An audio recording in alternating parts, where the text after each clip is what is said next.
on security and defense. When we had the glitch, we had the privilege of General Obi Umahi beginning to speak to issues of, if you will, integration for seamless policy execution. But give us, if you may, the 7 pillars, and let's then have a conversation here. Okay, thank you very much. And good day, all participants. It's a great opportunity for us, excuse me, as a nation to retake our nation and to craft a system that will work. I like to say from the outset that the state of the insecurity of the nation is premised on what I would call some precedent conditions of what was on ground before the challenges came on board. And hence, the ability to address the challenges have been also hampered by the state we found ourselves before those challenges came in. So in the Obi-Datti and the Labour Party security sector agenda for the nation, I'm going to highlight the 7 main points, 7 pillars, if you like. Number 1 is that there's going to be a holistic review of the national security architecture. The national security architecture has been mouthed again and again in recent time. But what exactly it is and why is it what it is? What has it been? Has it been a default architecture, or has it been a deliberately crafted architecture premised on appropriate analysis, threat analysis, vulnerability evaluation, risk assessment of the nation, from which you then move on to review the security architecture and craft one that will address all the issues in a holistic pattern. That's number 1. Number 2, there's also going to be a review and strengthening of the National Security Council. Of course, the National Security Council is simply a creation of the Constitution, just simply mentioned. And not much is said as to its organization other than the list of the members and what the working system and the checklist for doing those things should be. So that will be addressed appropriately. And the Office of the National Security Advisor, which provides the Secretariat for the National Security Council, will then be strengthened also, and will be indeed a coordination center, as relating to national security, intelligence, and all of that. Number 3, there's also going to be an expansion of the national intelligence community. One of the things we have not done well as a nation is putting in place a framework that enables us to put forward our best foot concerning any issue. Nigeria is so endowed by very many gifted, highly talented people, an extraordinary collection of people who have so much to offer. But the way we have designed our system thus far is only those in government that have the opportunity of even, having to bring in their ideas. And sometimes when you write papers, there have been 1,001 papers written. But once you are not the one there, it's like, they look at you and say, excuse me, if you know what to do, how come you are not the one here? But it ought to be a matter of a system where the collective best of the nation is what we are putting forward in solving any national issue. Okay, so that is going to be entrenched. Number 4, there is going to be an introduction also of the security and the subsectors of the security, particularly the defense and all the others, a higher management system that ensures certain instruments and tools for control of those apparatus, structures, institutions, and the entire process and procedure. Now, that would be entrenched. That also has been lacking. Since independence, we are neither here or there as to where we stand in some of these things. I mean, such tools like having Of course, for several years until 2001, we did not even have a national security strategy. And what we got in 2001 was a 10-page grand strategy for national security. And thereafter, we had the national security strategy in 2014, which was reviewed in 2019, and all of that. And of course, there are several other acts and policies that need to be converged and be focused on in designing this kind of system that works in other places. And there are several examples we can learn from. Number 5 is to craft a strategic framework for unified operations. Now, what do we mean by that? We have seen so much of the armed forces being called out to solve problems when the crisis go beyond what the police and other paramilitary agencies can handle. But when they are called out, what framework is there for them to work in collaboration? And who handles what and all of that? It needs to be put as a laid down regulation, not just at the instance of who is holding the office at a time.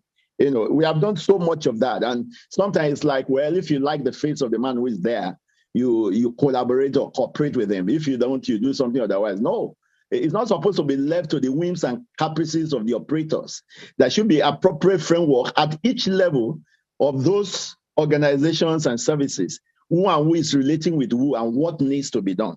Okay, that's number 5.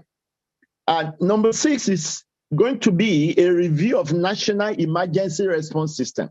We have seen our capacity to respond to national emergency has not been the best. And that's because we've tried one model or the other without being neither here or there. And sometimes you find NEMA used to be a parastatal under the presidency, reporting directly to the vice president. And now it's been put under the Ministry of Humanitarian Intervention. Okay? And still, it doesn't get the work done that way because the other agencies that are supposed to be coordinated are not even under NEMA. Neither are they under Ministry of Humanitarian Intervention. In other climes, what you do is to aggregate the first responders and the major responding agencies and put them under one umbrella, like the Ministry of Interior. So when there's an emergency, it's not a matter of begging people to respond, because there will be people who've been training together, who've been operating together, who have done several rehearsals and disaster games, and so they can really relate. And so when there is a real emergency, it's not then they are trying to get what to do. They will have been used to working with one another. So that will be put there. And all of these great ideas will not, of course, find proper footing until the number 7 pillar, which is making a list of several agenda items for the legislation, for legislature to handle. Of course, we know that if we're going to review existing policies and acts, then of course we get to go back to the legislature. Okay, so that is the 7th pillar. And with all this, we hope that we'll be able to address the perennial insecurity in Nigeria. Of course, we all know the criticality of security. Without security, development, progress, and all of that cannot follow. Thank you very much. I hope I've been able to highlight those appropriately. No question that the central place of security in progress, in development is there. In fact, the AU had a special conference on this subject in Algeria, in Morocco. I was privileged to give a presentation at it last December, I think. And so our work is cut out for us. How do we operationalize these ideas in the document that we have here? Let's start with General Umahi here, and then Captain Maru, from their experience, will give us a sense for what is critically required. And then I want to turn to a particular issue, and fortunately we have joining us from Atlanta, Olivia Diokbara, who is in the security services out there, because I want, in this relationship between agencies, to ask her when she's going to come on. In the US, you have, besides, say, the military command and all of that, and policing, you have the what do you call the reserves, and there's a particular one that's almost escaping me in this moment. Mental block where you National Guard. Yeah, National Guard. We've talked about National this. Guard. How the governor activates the National Guard versus where police capacity is limited, and ultimately when the military comes in, how all of that relate. I would like her to probably open that conversation. But to you, General Umahi, what do we need to do to begin to implement? Well, thank you, Prof, and thank General Yola for all you have presented. I think the way to start is that we need to reform the security sector.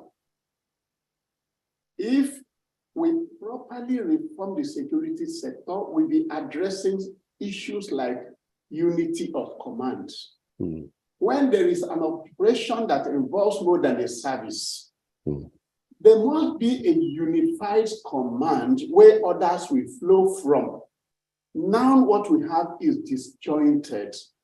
Each service issues orders. In fact, the Chief of Defense Staff has no troops. So how can he implement his dream policies? So that issue should be addressed. By the way, in talking about that, how does our Chief of Defense Staff, differ from the Chairman of the Joint Chiefs in the U.S. structure, for example? Well, the Chairman of U.S. Joint Chiefs of Staff is that he has the powers of command. All the troops are under him in terms of operations.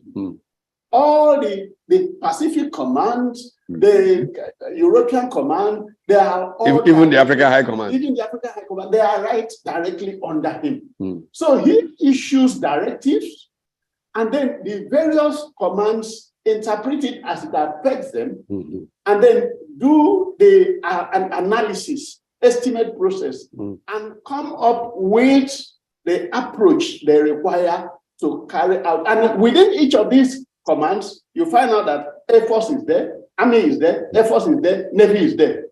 And where appropriate, other security services. But in Nigeria, it is a different ball game. I am not subtracting from the fact that the security agencies are trying their best, but there are things we need to do to make things work seamlessly, to make us harness all the advantages we should have, because we have the defense, we have other security agencies. Now, secondly, we need to it's very gladdening that Obi-Datti have been brave enough to say that Nigeria requires state police. Nobody can shoot and normally cry more than the bereaved. The governors are chief security officers in their states, but they do not have troops. They do not have the security agency they can use to effect that role that the Constitution has given unto them. So Obi-Datti had the courage to tell Nigerians that this is part of the critical problem we have in Nigeria. And that is why the state governors resorted to this vigilante. And when you begin to give, it's a good thing they have done, but the problem is it has a lot of implications. You give arms to people who are not trained to carry arms. You give instruments of violence to people who are not trained to manage them. So what could happen is that such people could eventually begin to use the arms, as some of them are using it now, for their selfish interests. And if you study the history of Pakistan, that is what gave rise to warlords that have territories carved out for themselves. You have a political leader in a position, he cannot take any policy decision without consulting the warlords. That is where we are going. And I think we should the way Somalia even went. Captain Umar, what's your perspective on how we can really enforce a system that will secure and unite Nigeria? Indeed, sir. Securing and uniting Nigeria is a straightforward and very, very possible task, particularly when we take out the nuances and all the, what I call unwritten protocols that inform command on the field. And how can this be done? This can be done what I want to call low-hanging fruit measures is we must be able to demand results from troops on ground. It doesn't seem to be happening right now because everyone is virtually working towards, getting their own accolades from the man they are loyal to. But when it becomes a result-driven thing, matching results to expectations, matching results to costs, you'll see we begin to take out the frills from the skirt so we can be able to know who can deliver and who has challenges delivering. Let me use a very potent example, which my two senior officers have made mention of. If you go out there on the field and you see the defense, for example, the chief of defense staff, for example, we should recall that he was redeployed from the operations theater to his present office, but he was troopless. It's like tying one's hands behind his back. We have there a very potent soldier, a soldier, but then he is somebody that could be akin to one who has a soul willing, but the body is weak. When the body of men to execute is not on ground, there is no way you can achieve any result. Then all the nuances and the shenanigans start creeping in. From the body language of the Obi-Datti movement, we are seeing people who want to actually take out the meat and get straight to the bone. We are seeing people who want to match costs with results. We are seeing people who want to say, if you can ask for X, Y, Z much, then you must be able to tell us what much we can expect for the X, Y, Z you are getting. Right now, it's virtually like it's open. We see humongous amounts being sunk and just end up as sunk costs because nobody has been able to say, you know what, this is what you have asked for this monies for, and we are going to give it, and this is how much we expect. Yeah, let me very quickly piggyback on this. The problem of architecture. Intelligence is often said to be an issue. Why does it seem like the intelligence agencies are operating in isolation? In many countries, intelligence is probably job one. May I boldly respond to your question like this, sir? You see, no matter the intelligence you have, and I've always said this on other fora, if you are not intelligent, it will be useless to you. You see, the user of intelligence, ab initio, has to be intelligent too. So if you don't match intelligence with intelligent people, then intelligence will be useless. We have a lot of intelligence. Intelligence is virtually all over us every day, particularly when it comes to the kind of threats we have. Goat herders, bandits, localists, who haven't really gotten the kind of formal training and upper hands we have. But then if there's not a process that is going to ensure that the intelligence we have is handled by intelligent people, then we'll just continue to recycle intelligence that goes in and comes out just the way it went in. Yes. You see, Anthony, there is something very, very critical when you want to improve on your intelligence sourcing. That is what is called civil-military relations. If civil-military relations is seamless, then every Nigerian will be an intelligence source. But now, more often than not, the Nigerians see security agencies as enemies, not as friends. And that is what the system has created. We have a system that uses the security agencies against the people. You see, politicians use them against their opponents. So they see the security agencies as enemies to themselves. They have information that intelligence that could help this nation get out of security quagmire. They keep it to themselves. And some of them even divulge security information to the militants, to enemy, to adversaries. So we need to deal with the issue of civil-military relations as an important tool to setting security rights in Nigeria.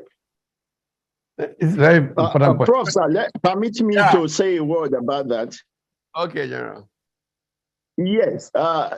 Thank you for your inputs, my fellow officers. Agreeing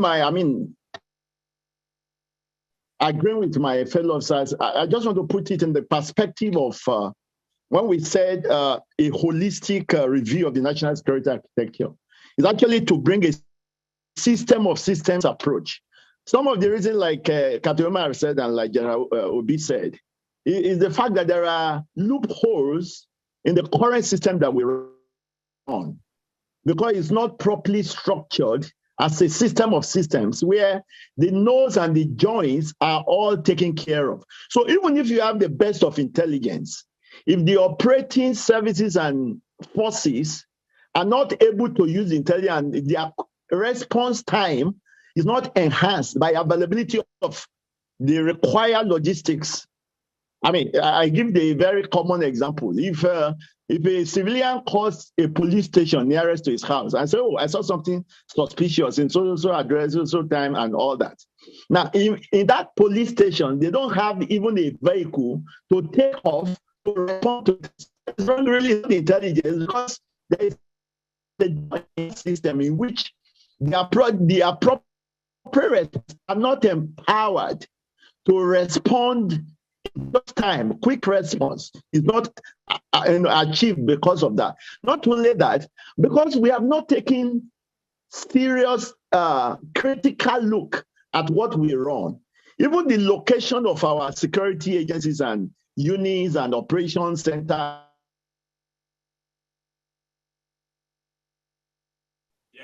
Obviously, very important points being made there, glitch, but we have to move on very quickly. We're coming towards the end of this panel because there's so much to engage with. But just in one quick 30-second comment, what should be job one, day one, for somebody who wants to secure this country? Just quick. For me, it goes beyond security, restructure. When you restructure, everything will fall in place. When you review the security sector appropriately and insist that it has to be enforced, everything will fall in place. Thank you. For me, security will remain that either, that social either, within which all else will thrive. Without it, we just... Very true. We can't go to the farm if we're going to get kidnapped. And if we don't farm, we will not be able to eat. Inflation will hit us, and the vicious cycle goes around. Okay, we've got to wrap it up on security there. I spoke just before we started this panel with our vice presidential candidate, Dr. Yusuf Datti Baba Ahmed. He was apologizing that the network is so bad in southern Kaduna, where the Labour Party is campaigning today. He will get to Abuja in the next hour or so, and he will join us and speak to us. And the same from the presidential candidate, Mr. Peter Obi. So hang in there. We have others who are supporting this process. Sonny Rabo will be here in a minute. T-Mark is getting ready to entertain us.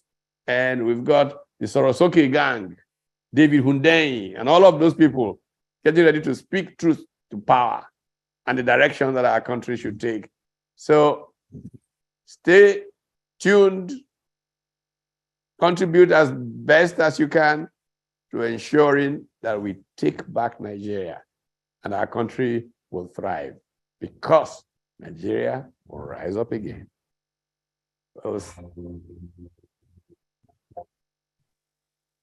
Hello.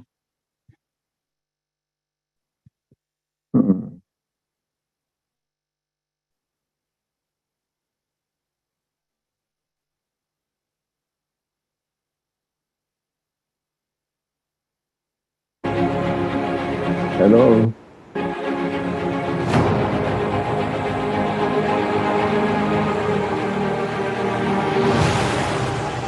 It's a difficult times, there's both of us on the line because many are like the to get verge muted. of giving up.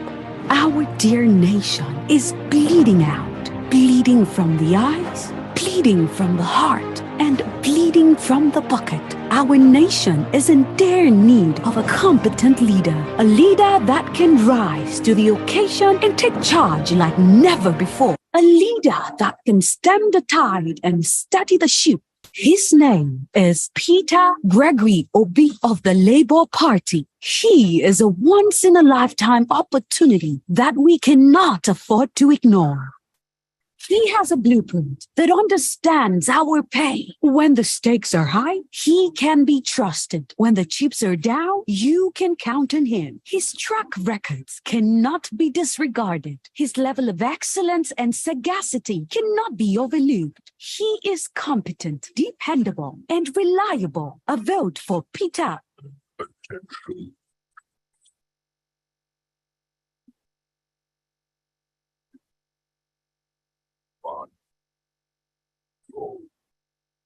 We must change the managers of Nigeria. Every part of Nigeria is important to us. People are dying. It's a crisis. And the only people that can stop that crisis is you. We need to take it back. We have no other.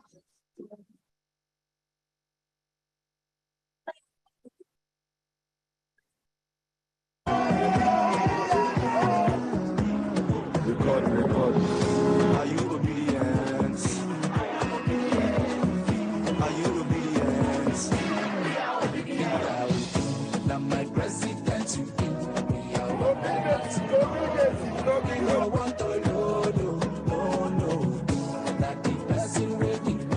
If you want better tomorrow, no go vote to load. We are all out for a better Nigeria. We have decided that we will renew our nation. We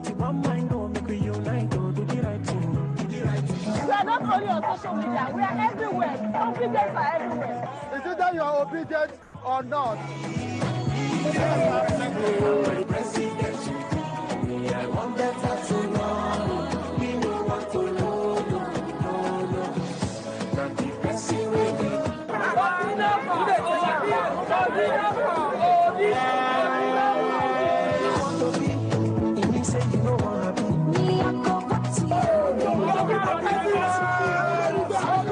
I think I'm back now. We are the structure, the new Nigeria.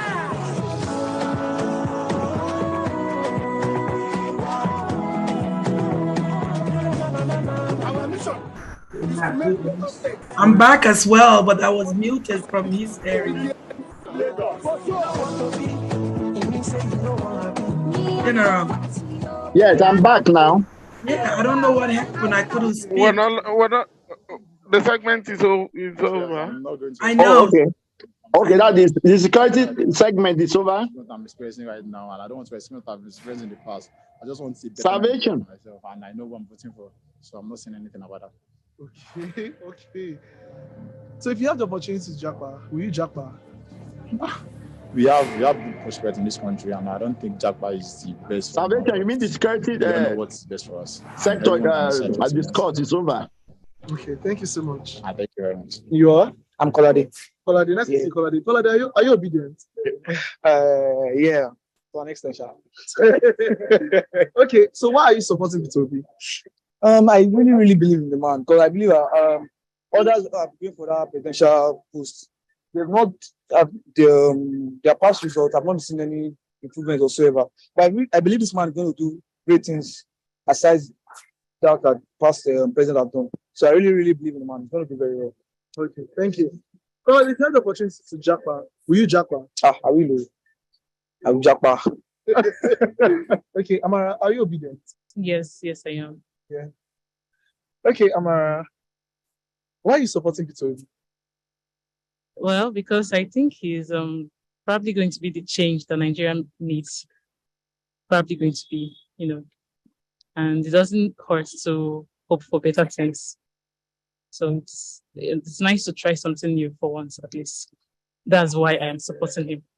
Okay. Summer, if you have the chance to jackpot, will you jackpot? Definitely.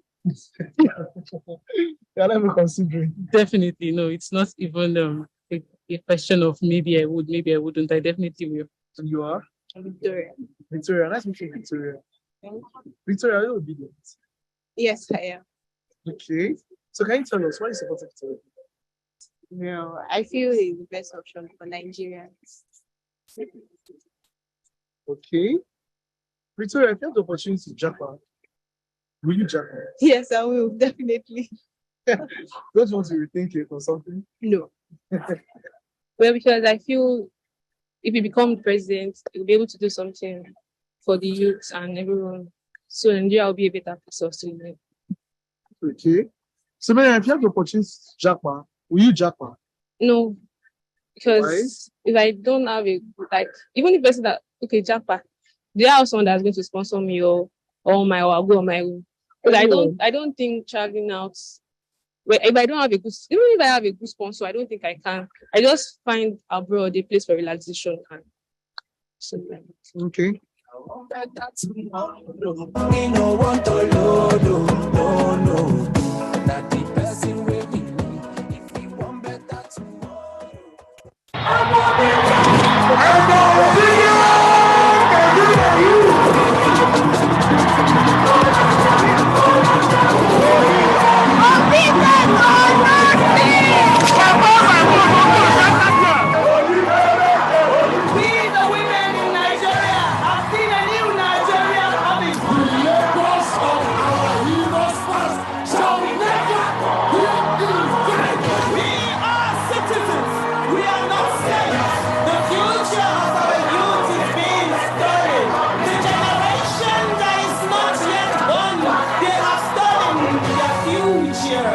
That's not the Nigeria that every one of us want.